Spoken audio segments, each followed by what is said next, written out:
بسم اللہ الرحمن الرحیم۔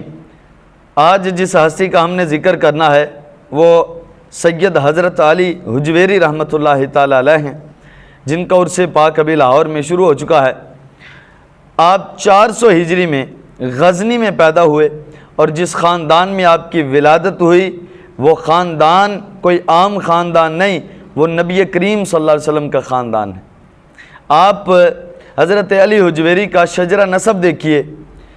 آپ کے والد گرامی کا نام تھا سید عثمان، اور ان کے والد گرامی کا نام تھا سید علی، اور ان کے والد گرامی کا نام تھا سید عبد الرحمن، اور ان کے والد گرامی کا نام تھا سید عبداللہ، اور ان کے والد گرامی کا نام تھا سید ابو الحسن علی، اور ان کے والد گرامی کا نام تھا سید حسین اصغر، بعض نے حسن اصغر بھی لکھا، اور ان کے والد گرامی کا نام تھا سید زید، اور ان کے والد گرامی کا نام حضرت سیدنا امام حسن رضی اللہ تعالیٰ عنہ، اور ان کے والد گرامی کا نام سیدنا حضرت مولا علی مشکل کشا شیر خدا رضی اللہ تعالیٰ عنہ۔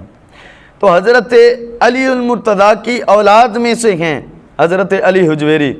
یہاں پہ رک کے ایک بات سنتے جائیے۔ حضرت علی حجویری کا اگر کوئی انکار کرتا ہے اور کہتا ہے کہ ہم نہیں مانتے، تو وہ حضرت علی کی اولاد کا انکار کر رہا ہے، اولاد علی کا انکار کر رہا ہے، اولاد حسن کا انکار کر رہا ہے۔ اور جو کوئی بندہ حضرت علی کی اولاد کا انکار کرے اور ان کو نہ مانے اور ان کی عزت اور تکریم نہ کرے، مولا حسن کے بیٹے کی عزت اور تکریم نہ کرے، میں اور آپ یہ کیسے یقین کر سکتے ہیں کہ وہ بندہ حضرت علی سے محبت رکھتا ہے، وہ حسن سے محبت رکھتا ہے؟ جھوٹا ہے وہ بندہ، جھوٹا نہیں وہ محبت رکھتا، بات ختم۔ بھائی جو علی کے بچوں کی عزت نہیں کرتا وہ علی کی عزت کیا خاک کرتا ہوگا؟ بکواس کرتا ہے ایسے ہی، وہ علی سے محبت نہیں کرتا۔ ایسے واسطے میں آنا ہوں نا کہ پیڑا ہورتے پکیاں، اور تو حضرت علی کی اولاد میں سے ہیں حضرت علی حجویری رحمۃ اللہ تعالی علیہ۔ ابتدائی تعلیم تو آپ نے اپنے آبائی گاؤں میں حاصل کر لی، اور اس کے بعد آپ سفر کرتے کرتے لاہور پہنچ گئے، اور لاہور میں جب تشریف لائے تو آپ نے وہاں پہ دینی خدمات سر انجام دی، اور اس طرح دین کی خدمت کی کہ لاکھوں ہزاروں لوگوں نے کلمہ پڑھا اور اسلام میں داخل ہو گئے۔ یہ وہ بزرگ تھے کہ جنہوں نے لوگوں کو روکا ٹوکا، جو بتوں کی عبادت کرتے تھے، جو اللہ کے علاوہ کسی اور کی عبادت کرتے تھے، جو مشرکانہ روش اختیار کیے ہوئے تھے، سب کو روکا اور کہا نہیں، ان سب سے کٹ کے اللہ کی ذات کے ساتھ جڑ جاؤ اگر نجات چاہتے ہو۔ اور بعض لوگ کہتے ہیں کہ انہوں نے دین کی خدمت ہی کوئی نہیں کی، بزرگوں نے دین کی خدمت ہی کوئی نہیں کی، آپ ایسے ان کا نام لیتے ہیں، آپ ایسے ان کے عرس مناتے ہیں، آپ ایسے ان کے تذکرے کرتے ہیں، آپ ایسے ان کی کرامات بیان کرتے ہیں۔ او میرے بھائی، جاؤ دنیا کا کوئی مورخ پڑھ کے دیکھ لو، اب تو انٹرنیٹ کی دنیا موجود ہے، جائیے انٹرنیٹ پہ جا کے سرچ کیجئے حضرت علی حجویری کا، ہر مورخ یہ لکھنے پہ مجبور ہے کہ یہ بندہ متقی تھا اور پرہیزگار تھا۔ کیا پاگل تھے سارے کے سارے؟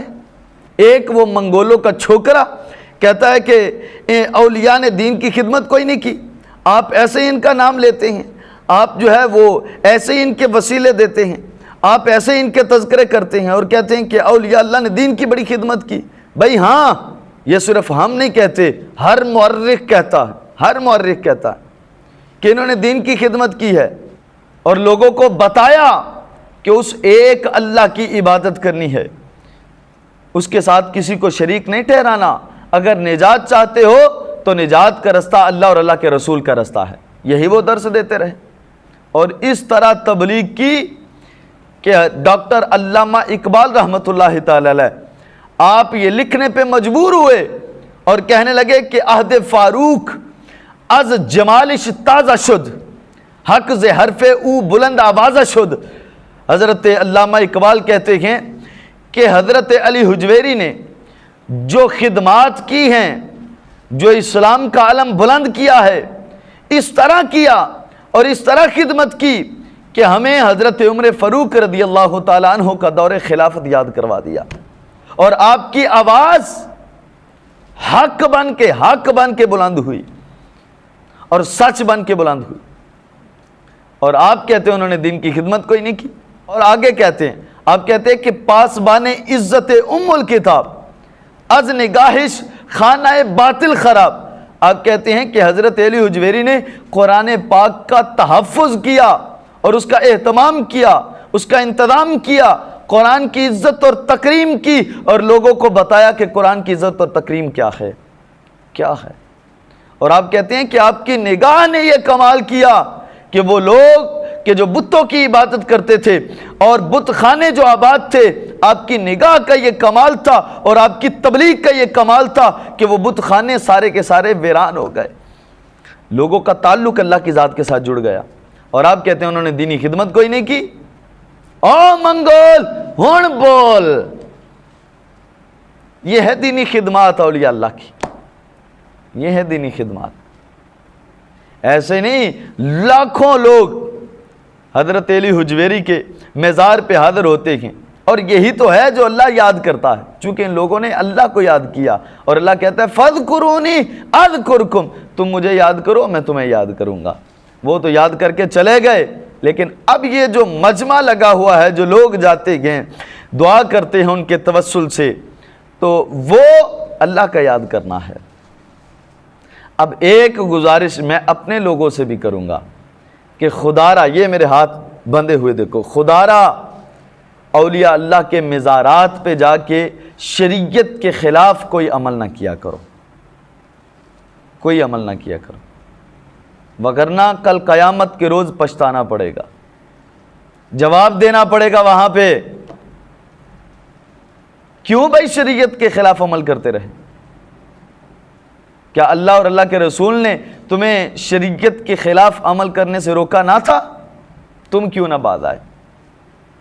اور یہ بھی یاد رکھیے، مزارات پہ اگر کوئی شریعت کے خلاف عمل ہوتا ہے تو ہم اس کی پرزور مذمت کرتے ہیں، ہم اس کو روکیں گے، اگر ہمارا بس چلا تو ہم ہاتھ سے روکیں گے، وگرنہ زبان سے روکیں گے انشاءاللہ العزیز۔ وہ دل میں بری بات جاننے والی وہاں تک تو ہم جائیں گے نہیں نا۔ سو اس وجہ سے خدا را شریعت کے خلاف کوئی بھی عمل مزارات پہ نہ کیا جائے۔ یہ اولیاء اللہ ہیں جنہوں نے دین کی خدمت کی ہے، جنہوں نے اسلام کی خدمت کی ہے۔ اور میں تو یہ لفظ کہا کرتا ہوں کہ یہ جو داتا ان کو کہا جاتا ہے نا، داتا یعنی دینے والا، انہوں نے ہمیں کیا دیا؟ کیا دیا انہوں نے ہمیں اللہ اور اللہ کے رسول کی محبت دی ہے، اللہ اور اللہ کے رسول کا عشق دیا ہے۔ اس کے علاوہ یہ رکھنا کہ وہ ہمیں یہ دے دیں گے، وہ ہمیں یہ دے دیں گے، بھائی نہیں، دینا سب کچھ اللہ نے ہے، اللہ کے علاوہ اور کوئی نہیں دے سکتا، دینا اللہ نے ہے۔ ہاں ان کے توسل سے اللہ تبارک و تعالیٰ ضرور کرم کر دیتا ہے۔ سو اللہ تبارک و تعالیٰ کی بارگاہ میں التجا ہے کہ اللہ تبارک و تعالیٰ ان کی درجات میں بلندی عطا فرمائے، اور اللہ تبارک و تعالیٰ ان پہ اپنا کرم فرمائے، فضل فرمائے۔